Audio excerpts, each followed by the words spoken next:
নবনীরদ-নিন্দিত কান্তিধারম রসসাগর নাগর ভূপবরং। हरे कृष्णा, दंडवत प्रणाम। हम लोग श्रीमद् भागवतम के 7वें स्कंद में हैं। पहला अध्याय चल रहा है। हम लोग आज 26 नंबर श्लोक से कंटिन्यू करेंगे।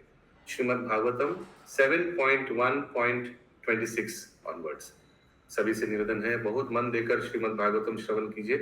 नित्यम भागवत सेवया। सब मेरी बात दोहराइए। तस्माद् वैरानुबंधेन, बोलिए, तस्माद् वैरानुबंधेन निर्वैरेण भयेन वा निर्वैरेण भयेन वा स्नेहात् कामेन वा युञ्जात् स्नेहात् कामेन वा युञ्जात् ईक्षते पृथक्। बस निर्मला गंगा माता जी आप पढ़ना चाहेंगे अनुवाद? जी प्रभु जी, 1 मिनट।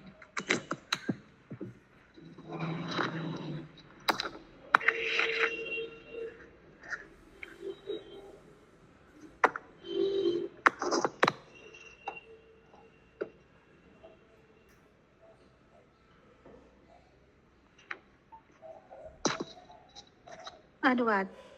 अतएव यदि कोई बद्ध जीव किसी भी तरह शत्रुता या भक्ति, भय, स्नेह या विषय वासना द्वारा इनमें से सभी या किसी एक के द्वारा अपने मन को भगवान पर एकाग्र करता है तो फल एक जैसा मिलता है, क्योंकि अपनी आनंदमयी स्थिति के कारण भगवान कभी भी शत्रुता या मित्रता द्वारा प्रभावित नहीं होते।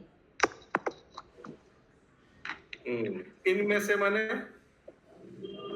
भक्ति से या डर से या मित्रता से या कामना वासना से, इनमें से किसी में भी अगर कोई भी कारण से अगर मन लगाता है भगवान के प्रति, तो क्या होता है? The result is the same. गति वही होता है, ऊर्ध्व गति होता है। अगर नेगेटिविटी से भी अगर मन लगाएगा तो फिर भी ऊर्ध्व गति होगा। एटलीस्ट ब्रह्म ज्योति तक तो पहुंचेगा ही व्यक्ति। तात्पर्य इस श्लोक से किसी को इस निष्कर्ष पर नहीं पहुंचा जाना चाहिए कि चूंकि कृष्ण पर अनुकूल प्रार्थनाओं या प्रतिकूल निंदा का कोई असर नहीं होता, इसीलिए परमेश्वर की निंदा ही की जाए। यह नियमित विधान नहीं है। भक्ति योग का अर्थ है आनुकूलेन कृष्ण अनुशीलनम। मनुष्य को चाहिए कि अत्यंत अनुकूल होकर कृष्ण की सेवा करे। यही असली आदेश है। यहाँ यह कहा गया है कि यद्यपि शत्रु कृष्ण के प्रतिकूल सोचता है, किंतु भगवान ऐसी अभक्ति में सेवा से अप्रभावित रहते हैं। वे इस तरह शिशुपाल को तथा उसी भाव से शत्रु भाव रखने वाले अन्य बद्ध जीवों को भी वर देते हैं, किंतु इसका अर्थ यह भी नहीं है कि मनुष्य भगवान के प्रति शत्रु भाव रखे। यहाँ पर अनुकूल होकर भक्ति करने पर बल दिया गया है, जानबूझकर भगवान की निंदा करने को नहीं। कहा गया है निंदाम भगवत शृण्वस्तस्परस्य जनस्य वा। ब्रेक ठीक से कीजिए। निंदाम भगवता शृण्वांस, निंदा भगवता शृण्वास्तत्परस्य जनस्य वा ततो नापेति यशोऽपि यात्यथ सुकृता उच्यते उच्युत। सुकृत अच्युता, अच्युता, सुकृत अच्युता, एक साथ सुकृत अच्युता। यदि कोई भगवान या अन्य भक्तों की निंदा सुने तो उसे चाहिए कि या तो वह तुरंत कार्रवाई करे या उस स्थान को छोड़ दे, अन्यथा उसे सतत नारकीय जीवन भोगना होगा। ऐसे अनेक आदेश हैं। अतएव विधान के अनुसार मनुष्य को भगवान के प्रतिकूल नहीं होना चाहिए। अपितु सदैव उनके अनुकूल रहना चाहिए। तो बहुत इंपॉर्टेंट श्लोक है हम लोग का शिक्षा के लिए, क्योंकि ये जीवन में बहुत बार आते रहते हैं। कोई भक्तों का निंदा हो रहा है, कहीं गुरुदेव का निंदा हो रहा है, या कहीं भगवान का निंदा हो रहा है, तो क्या करने के लिए बोला है? आप या तो उस जगह को संभालिए, जो निंदा कर रहा है उनको डांटिए, तिरस्कार कीजिए अगर आप कर पाए। लेकिन ऐसा भी हो सकता है ना कि हम उस पोजीशन में नहीं है कि उनको तिरस्कार करें, तो क्या करना चाहिए? ये भी लिखा है, वहां से चले जाना चाहिए, तुरंत उस स्थान परित्याग कीजिए। ठीक है, ये हम लोग हमेशा अपने दिमाग में रखेंगे, बहुत इंपॉर्टेंट है। आगे माता जी। शिशुपाल द्वारा परमेश्वर में लीन होने की घटना किन प्रकार की थी? क्योंकि अपने भौतिक जीवन के प्रारंभ से ही जय विजय को 3 जन्मों तक परमेश्वर को शत्रु के भांति मानने का श्राप मिला हुआ था। उसके बाद उन्हें भगवत धाम लौटना था। जय तथा विजय भीतर भीतर जानते थे कि कृष्ण भगवान हैं, लेकिन अपने उदार हेतु वे जानबूझकर उनके शत्रु बने रहे। वे अपने जीवन के प्रारंभ से ही भगवान कृष्ण को अपना शत्रु समझने लगे थे, लेकिन उनकी निंदा करते हुए भी शत्रुवत विचारों के साथ साथ वे लगातार कृष्ण के नाम का जप करते रहते थे। इस प्रकार वे कृष्ण के पवित्र नाम के जप करने के कारण शुद्ध हो गए। यह जान लेना चाहिए कि निंदक भी भगवान के पवित्र नाम का कीर्तन करने से अपने पापपूर्ण कृत्यों से मुक्त हो सकता है। अतः जो भक्त भगवान के अनुकूल रहकर सेवा करता है, उसकी मुक्ति सुनिश्चित है। अगले श्लोक से यह स्पष्ट हो जाता है। कृष्ण का एकाग्र ध्यान करने से मनुष्य शुद्ध हो जाता है और भौतिक जीवन से उसका उद्धार हो जाता है। श्री विश्वनाथ चक्रवर्ती ठाकुर ने भयन शब्द की बहुत सुंदर ही व्याख्या की है। भयन का अर्थ है भय से। जब गोपियां सुनसान रात्रि में कृष्ण के पास गई, तो उन्हें अपने संबंधियों, अपने पतियों, भाइयों तथा पिताओं द्वारा दंड होने का भय था, किंतु उन सब की परवाह न करती हुई वे कृष्ण के पास गई। भय तो था ही, किंतु यह भय कृष्ण के प्रति उनकी भक्ति को रोक नहीं पाया। मनुष्य को भूल कर भी यह नहीं सोचना चाहिए कि शिशुपाल की तरह शत्रु भाव से कृष्ण की पूजा की जानी चाहिए। आदेश यह है, आनुकूल्यस्य ग्रहम प्रतिकूल्यस्य वर्जनम। मनुष्य को चाहिए कि वह प्रतिकूल कर्म त्याग दे और अनुकूल स्थितियों को ही स्वीकार करे। सामान्यतः यदि कोई पूर्ण पुरुषोत्तम भगवान की निंदा करता है तो वह दंडित होता है, जैसा कि भगवत गीता 16.19 में भगवान कहते हैं, तानम दुष्यतः क्रूरान् संसारेषु नराधमान् क्षिपाम्य जस्रमशुभाना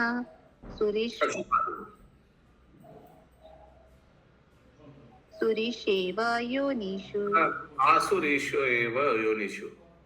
आसुरेशव योनिषु। ऐसे अनेक आदेश हैं। मनुष्य को चाहिए कि प्रतिकूल होकर कृष्ण को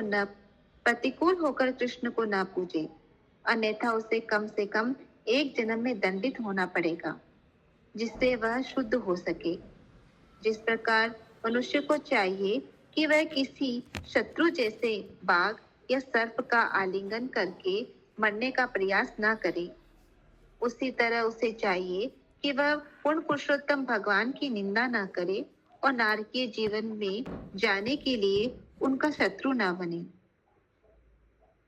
इस श्लोक का प्रयोजन इस बात पर बल देना है कि भगवान के शत्रु का भी उद्धार हो सकता है। उनके मित्र के विषय में तो कहना ही नहीं।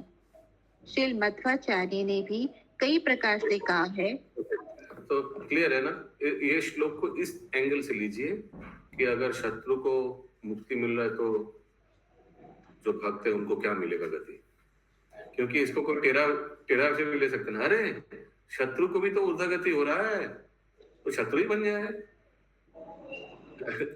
तो ऐसे नहीं लेने का। आगे माधवाचार्य।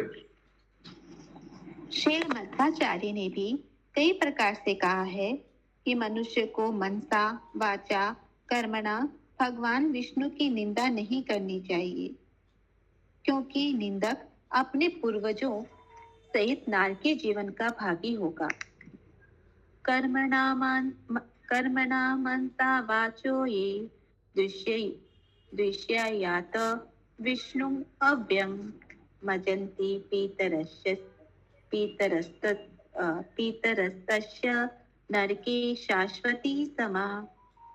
भगवत गीता 16.19-20 में भगवान कहते हैं, तानम दुष्यत क्रूरान संसारेषु नराधमान क्षिपाम्य जस्रमशु भाना आशुरेशव योनिषु आसुरीं योनिम अन्ना अपन्ना मूढ़ा जन्मनि मां प्रायेव कौन्तेय ततो यान्त्यधमां गतिम्। ततो यान्ति अधमं गतिम्। जो लोग ईर्ष्यालु तथा दुष्ट है, जो मनुष्यों में सबसे अधम है, वे मेरे द्वारा इस संसार सागर में जीवन की विविध आसुरी योनियों में डाल दिए जाते हैं। ऐसे लोग आसुरी योनियों में बारंबार जन्म लेने के कारण कभी भी मुझ तक नहीं पहुंच सकते। वे धीरे धीरे अत्यंत निकृष्ट जीवन में धंस जाते हैं। जो भगवान की निंदा करता है उसे असुरों के परिवार में डाल दिया जाता है, जिससे भगवान की सेवा के विस्मरण होने की पूरी संभावना रहती है। भगवान कृष्ण भगवत गीता 9.11-12 में आगे और भी कहते हैं, अवजानन्ति मां मूढ़ा मानुषीं तनुमाश्रितं परं भावं भजन्तो मां जानन्तो मां परम भाव अजानन्तो मम भूतमहेश्वरम्।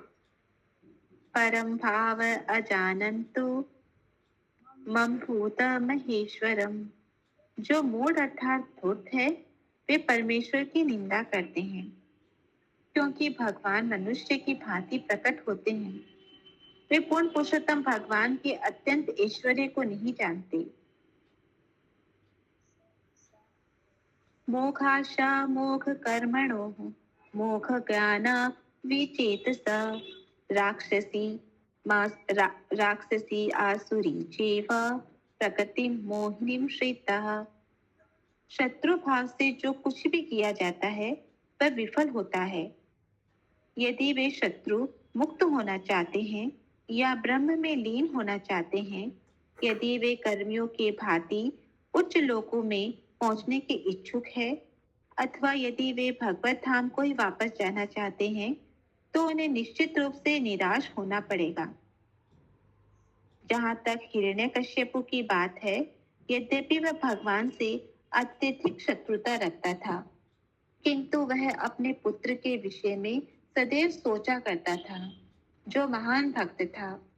अतएव अपने पुत्र प्रहलाद महाराज की कृपा से हिरण्यकश्यपु का भगवान के द्वारा उद्धार हो गया। हिरण्यकश्यपुश्चापि भगवन् निन्दया तमा विवक्षुरत्यगात्सूनो प्रहलादस्यानुभावत। निष्कर्ष यह निकलता है कि मनुष्य को शुद्ध भक्ति नहीं छोड़नी चाहिए। यहाँ तक कि निजी लाभ के लिए भी हिरण्यकश्यपु या शिशुपाल का अनुकरण नहीं करना चाहिए। सफलता प्राप्त करने का यह मार्ग नहीं है। हरे कृष्णा। तो देखिए, नारद मुनि तो बता दिया कि भगवान निरपेक्ष रहता है, चाहे उनको कोई गाली दे या कोई प्रशंसा करे। तुरंत प्रभुपाद ने इसको क्लैरिफाई किया, है ना। तुरंत प्रभुपाद ने क्लैरिफाई किया कि लोगों को मिसअंडरस्टैंडिंग हो सकता है। अगला श्लोक 27 नंबर। यथा वैरानु बंधेन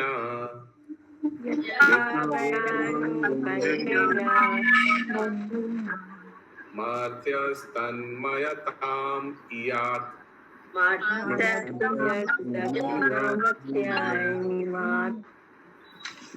न तथा भक्ति योगेन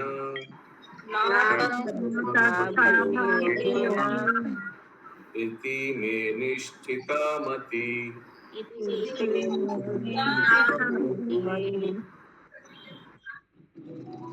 नारद मुनि ने आगे बताया, महामुकुटमणि माता जी म्यूट, गायत्री माता जी म्यूट प्लीज। नारद मुनि ने आगे बताया, मनुष्य को भक्ति द्वारा भगवान के विचार में ऐसी तल्लीनता प्राप्त नहीं हो सकती जितनी कि उनके प्रति शत्रुता के माध्यम से। ऐसा मेरा विचार है। लेकिन इसका मतलब नहीं कि शत्रु होना चाहिए, भगवान के विरुद्ध होना चाहिए। फिर से पढ़िए, बहुत इंटरेस्टिंग श्लोक है अशोक प्रभु। हाँ। नारद मुनि ने आगे बताया, मनुष्य को भक्ति द्वारा भगवान के विचार में ऐसी गहन तल्लीनता प्राप्त नहीं हो सकती जितने कि उनके प्रति शत्रुता के माध्यम से। ऐसा मेरा विचार है। अच्छा, ऐसा मेरा विचार क्यों बोला? प्रभु जी, हरे कृष्ण प्रभु जी, मतलब जैसे हम लोग किसी से प्रेम, मतलब थोड़ा सा मतलब वो रहता है तो हम लोग मतलब उनका ध्यान नहीं रखते हैं, लेकिन जो शत्रुता भाव रहता है हमारे अंदर तो हमेशा उन्हीं का ध्यान रहता है। मेरा प्रश्न है, नारद मुनि क्यों लिखा है? ऐसा हमारा विचार है, ऐसा नहीं भी हो सकता है। इसमें त्याग करना पड़ता है ना प्रभु, शुद्धता लाने में। इस शत्रुता में तो कोई त्याग जरूरत नहीं है। तो यह मेरा प्रश्न नहीं है, मेरा प्रश्न है नारद मुनि ने लास्ट में क्यों लिखा? ऐसा हमारा विचार है, क्योंकि ऐसा नहीं भी हो सकता है। कोई ऐसे भी हो सकता है कि भगवान का पॉजिटिवली बहुत ज्यादा तीव्रता से ध्यान करे, ऐसे भी हो सकता है ना। जैसे कंस को शत्रुता हुई थी ना कृष्ण से, तो हमेशा उन्हीं का ध्यान करता था, तो नारद जी ने ही उनको वो किया था ना, तो इसलिए शायद। सर्वोच्च शुद्ध भक्त श्रीमान नारद मुनि शिशुपाल जैसे कृष्ण के शत्रुओं की प्रशंसा करते हैं, क्योंकि उनके मन पूर्णतया सदा कृष्ण में लीन रहते हैं। निसंदेह वह शत्रु। ये प्रशंसा में भी निंदा है। हाँ, ऐसा समझ रहे हैं ना आप लोग? ये प्रशंसा में भी निंदा है। हालांकि शिशुपाल का प्रशंसा कर रहा है, भाई तुम तो बहुत मन देके भगवान को स्मरण कर रहे हो, लेकिन वो तो नेगेटिव स्मरण कर रहे हैं। आगे। निसंदेह वह शत्रु अपने में कृष्ण भावना अमृत में पूर्णतया लीन न रहने का अभाव पाता है, किंतु इसका अर्थ यह भी नहीं कि वह कृष्ण के शुद्ध भक्तों से बढ़कर होते हैं। चैतन्य चरितामृत आदि 5.205 में कृष्णदास कविराज गोस्वामी ने इसकी विनती भाव से अपने विषय में सोचते हैं। इसी विनित भाव से अपने विषय में सोचते हैं। जगाई मदाई है तो इसको क्या बोलेंगे? मुई से मुई है, सही बोला आपने। बट वो ट्यून में जगाई मदाई होइते, जगाई मगाई होइते, मगाई क्या? माधाई, मगाई पान है क्या? माधाई। जगाई माधाई हेते मुई चे पापेश पूरी शेर कित हेते मुई चे लखिष्ट। मैं जगाई। हाँ जी, हरे कृष्ण प्रभु जी, इस तात्पर्य में जो सेकंड लाइन है, मतलब थर्ड लाइन है कि वास्तव में वे कृष्ण भावना में भाव पूर्वक तल्लीन होने की अपनी भावना में न्यूनता का अनुभव कर रहे हैं, किंतु इसका अर्थ यह भी नहीं है कि भगवान श्री कृष्ण के शत्रु भगवान श्री कृष्ण के शुद्ध भक्तों से श्रेष्ठकर होते हैं। मतलब इसका मतलब क्या हुआ प्रभु जी, समझ नहीं आया। बिकॉज शिशुपाल तो एकदम 24 घंटा भगवान का ही स्मरण कर रहा है, तो क्या वो भक्तों से ज्यादा बड़ा हो गया? हो सकता है कोई भक्त भगवान को 2-3 घंटा स्मरण करता है, जब वो करता है, तो कौन ज्यादा या बड़ा है, भक्त या शिशुपाल? कैसे भक्त होगा? क्योंकि भक्त तो 3 घंटा करता है, शिशुपाल तो 24 घंटा करता है, तो शिशुपाल फर्स्ट होना चाहिए ना। शत्रु मतलब भाव वो तो प्रेम में कर रहे हैं ना, भक्त प्रेम में कर रहे हैं, और वो मतलब शत्रु में करे। यही बात है कि उनका उनका इंटेंसिटी बहुत हाई हो सकता है, बहुत ध्यान से अरे कृष्ण कृष्ण कृष्ण ऐसे कर सकता है, लेकिन कर रहा तो नेगेटिवली, भक्ति नहीं है। तात्पर्य, मैं चढ़ाई तथा बधाई से भी निकृष्ट पापी हूँ और मैं मल के कीड़े से भी नीचे हूँ। शुद्ध भक्त अपने को सदैव दूसरों से हीन समझता है। यदि कोई भक्त भगवान की सेवा करने के निमित्त श्रीमती राधा रानी के पास जाता है तो वह भी यही सोचती है कि ये भक्त मुझसे बढ़कर है। हरे इस तरह कृष्ण। तो ये सब नारद, ये सब प्रभुपाद जी क्यों समझा रहे हैं अभी कि भक्त अपने आप को एकदम नीचे से मानता है? ये भी उदाहरण दे रहा है, इसका मतलब नहीं कि भक्त सबसे नीचे से नीचे है, समझ रहे हैं आप? इसीलिए ये बात श्रील प्रभुपाद समझा रहे हैं। ठीक जिस तरह अगर शत्रु भावना से कोई असुर भगवान को याद करे बहुत तीव्रता से, तो इसका मतलब नहीं कि वो भक्तों से ज्यादा बड़ा हो गया। ठीक उसी तरह से अगर कोई भगवान के भक्त अपने आप को एकदम नीच मानता है, तो इसका मतलब नहीं कि वो सचमुच नीच है। ओके, ये कंपैरिजन देने के लिए। यस रत्न प्रभु माता जी। हाँ जी प्रभु जी, ये कौन बोल रहा है कि मैं जगाई तथा मधाई से भी निष्कृष्ट पापी हूँ? कविराज गोस्वामी स्तुति में बोलता है, अपने आप को बोलते हैं कविराज गोस्वामी। इसका मतलब क्या सचमुच कविराज गोस्वामी जगाई मधाई से पापी है? नहीं, एकदम नहीं। ठीक है, ये पंकज तो वशिष्ठ को। हरे कृष्णा प्रभु जी, यहाँ पे ये सब उदाहरण इसलिए देखें क्योंकि पहले नारद मुनि जैसे वो बोले ना कि वो इतना दुश्मनी भाव से कर रहा है तो बहुत बड़ा भक्त है, तो आउट ऑफ हम्बलनेस भी वो बोल रहे हैं। जैसे ये लोग भी भक्त दूसरे भक्त को अपने से ऊंचा मानते हैं, वैसे नारद मुनि उस भाव में बोले हैं। तो इसीलिए प्रभुपाद जी ज्यादा एक्सप्लेन करें कि ये नहीं समझना चाहिए कि नारद जी बोले हैं तो वो ज्यादा अच्छा भक्त है। यस। इस तरह नारद मुनि कहते हैं कि उनके मतानुसार कृष्ण के शत्रु अच्छी स्थिति में होते हैं क्योंकि वे इन विचारों में कि कृष्ण उनका वध करेंगे पूर्णतया लीन रहते हैं। जिस प्रकार अत्यंत विषयी मनुष्य सदैव स्त्रियों तथा उनकी संगति के विषय में सोचता रहता है। हरे कृष्ण। तो कृष्ण में लीन होना ही जरूरी नहीं है, कृष्ण में पॉजिटिव लीन होना जरूरी ज्यादा है। यही मेन आगे। इस संबंध में मुख्य बात यह है कि मनुष्य को 24 घंटे कृष्ण के विचारों में लीन रहना चाहिए। वृंदावन में राग मार्ग में लीन अनेक भक्त दिख जाते हैं, चाहे दास्य रस हो, साख्य रस हो, वात्सल्य रस हो या माधुर्य रस। कृष्ण के भक्त सदैव कृष्ण के विचारों में अभिभूत रहते हैं। जब कृष्ण वृंदावन से दूर जंगल में गोएं चराते तो गोपियां सदैव माधुर्य रस में इन विचारों में मग्न रहती कि कृष्ण जंगल में किस प्रकार विचरण करते होंगे। उनके पांवों के तलवे कितने कोमल हैं कि गोपियां उनके चरण कमलों को अपने वक्ष स्थलों पर रखने का साहस नहीं कर पाती। निसंदेह वे अपने वक्ष स्थलों को कृष्ण के चरण कमलों के लिए बहुत कठोर स्थान समझती है। फिर भी वे चरण कमल जंगल में भ्रमण करते हैं जो कांटेदार पौधों से भरा हुआ है। यद्यपि कृष्ण उनसे दूर होते हैं, फिर भी गोपियां अपने अपने घरों में ऐसे विचार में मग्न रहती है।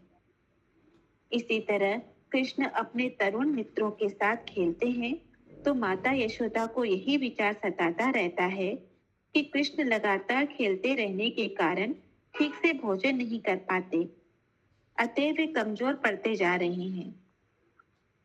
ये उन आनंदा अनुभूतियों के उदाहरण हैं जो कृष्ण की सेवा करते समय वृंदावन में प्रकट होती थी। नारद मुनि ने इस श्लोक में इस सेवा की तो ये दो उदाहरण दिया, यशोदा माँ का और एक गोपिया का। ये भी शिशुपाल जैसा 24 घंटा भगवान के बारे में सोच रहा था, लेकिन दोनों में अंतर है। ये भी लीन थे भगवान के सोच में, याद में, स्मरण में। नारद मुनि ने इस श्लोक में इस सेवा की अत्यंत प्रशंसा की है। विशेष रूप से बद्ध जीवों के लिए नारद मुनि बताते हैं कि उन्हें किसी न किसी तरह कृष्ण के विचारों में मग्न रहना चाहिए, क्योंकि इससे मनुष्य इस संसार के सारे भय से बच जाएगा। कृष्ण के विचारों में पूरी तरह निमग्न रहना भक्ति योग की सर्वोच्च स्थिति है। हरे कृष्ण। हरि बोल। प्रभु जो दोनों का भाव एक माधुर्य हुआ, एक वात्सल्य हुआ ना, जैसे गोपी और यशोदा मैया। यस, तभी मन में प्रश्न आ सकता है कि नारद मुनि बोल रहा है कि किसी तरह भगवान में मन निवेश होना चाहिए, एना तेना प्रकार है ना। ठीक है, नेगेटिवली सही, कोई बोल सकता है नेगेटिवली सही।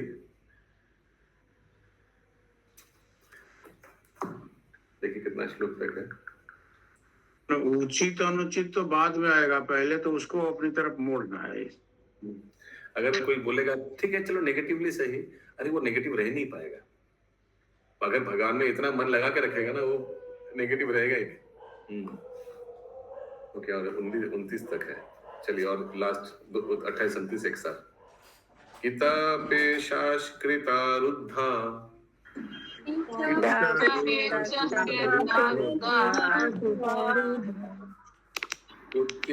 कुद्यायम तम अनुस्मरन्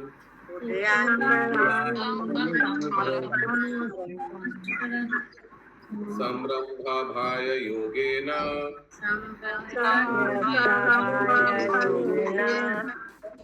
विन्दते तत्स्व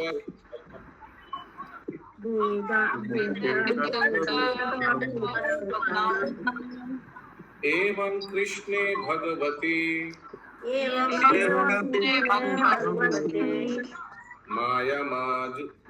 माया मंजूज ईश्वरे माया मनुज ईश्वरे वैरेण पूत पापमानस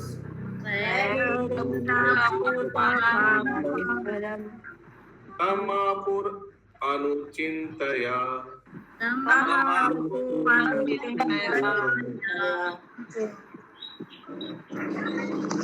म्यूट करिए, म्यूट शुभंकरी राधा माता जी। एक मधुमक्खी भृंगी द्वारा दीवार के छेद में बंदी बनाया गया एक कीड़ा सदैव भय तथा शत्रुता के कारण उस मधुमक्खी के विषय में सोचता रहता है और बाद में मात्र चिंतन से स्वयं मधुमक्खी बन जाता है। इसी प्रकार यदि सारे बद्ध जीव किसी तरह सच्चिदानंद विग्रह श्री कृष्ण का चिंतन करें तो वे पापों से मुक्त हो जाएंगे।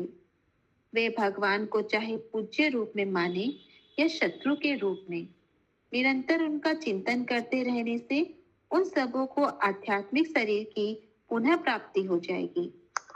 हरि बोल। तात्पर्य भगवत गीता 4.10 में भगवान कहते हैं, वीतराग भय क्रोधा मन्माया मामुपाश्रिता बहवो ज्ञान तप्ता पूतामग भाव मागता। आसक्ति, भय तथा क्रोध से मुक्त होकर मुझ में पूर्णतया लीन होकर तथा मेरी शरण ग्रहण करके विगत काल में अनेकानेक व्यक्ति मेरे ज्ञान से पवित्र बन गए हैं और इस तरह उन्होंने मेरे प्रति दिव्य प्रेम प्राप्त किया है। कृष्ण के विषय में निरंतर चिंतन करते रहने के दो ढंग हैं, एक तो भक्त के रूप में और दूसरा शत्रु के रूप में। भक्त अपने ज्ञान तथा तपस्या से भय तथा क्रोध से मुक्त होकर शुद्ध भक्त बन जाता है। इसी तरह शत्रु यद्यपि कृष्ण के विषय में शत्रु भाव से सोचता है, किंतु निरंतर सोचते रहने से वह भी शुद्ध बन जाता है। इसकी पुष्टि भगवत गीता 9.30 में अन्यत्र की गई है, जहाँ पर भगवान कहते हैं, अपि चेद सदुराचारो भजते। ठीक से अपि चेत सुदराचारो, अपि चेत सदुराचारो भजते माम अन्य भाग साधुरे अनन्य भाव, अपि चेत सदुराचारो भजते माम अनन्य भाग साधुरेव स मंतव्य समयज्ञ व्यवसितो हि स। यदि कोई अत्यंत ग्रहित कर्म भी करे, किंतु यदि वह भक्ति में लगा रहता है तो उसे साधु समझना चाहिए, क्योंकि वह समुचित रूप से स्थित है। भक्त निसंदेह मनोयोग से भगवान की ये श्लोक मैचिंग हो रहा है क्या इस प्रसंग में?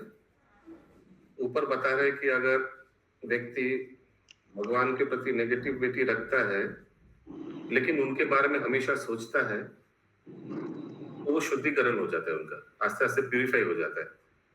और प्रभुपाद जी ये श्लोक दिया है, इसमें बता रहे हैं कि अगर कोई भक्त अगर कुछ गड़बड़ किया, अगर कोई भक्त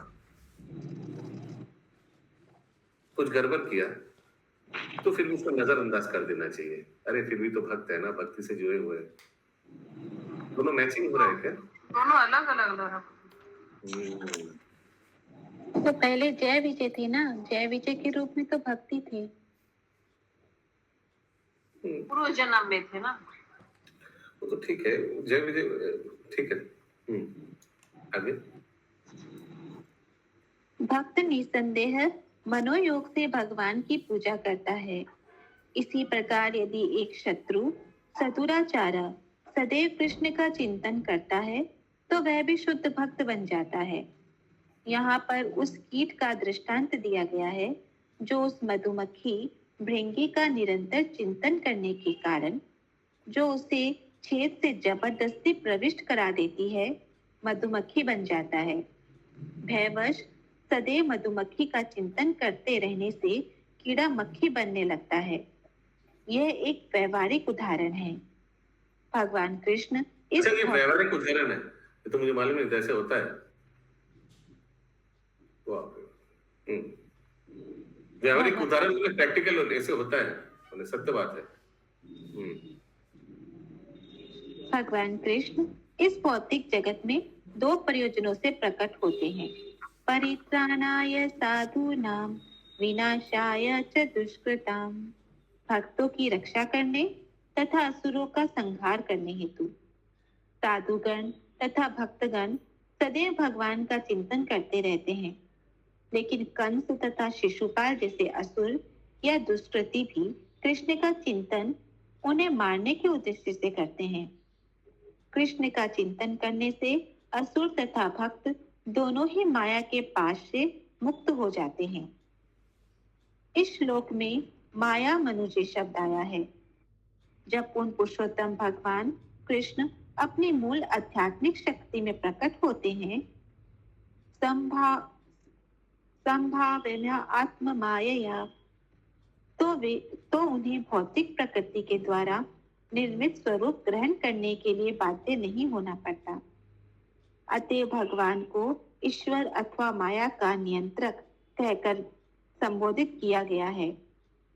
वे माया द्वारा नियंत्रित नहीं होते। जब कोई असुर शत्रुतावश उनका लगातार चिंतन करता है तो वह अपने जीवन के पापों से निश्चित रूप से मुक्त हो जाता है। कृष्ण के विषय में किसी भी रूप में चिंतन करना, चाहे वह उनके नाम, स्वरूप, गुण, साज, सम्मान या उनसे संबंधित अन्य किसी रूप में हो, हर एक के लिए लाभप्रद होता है।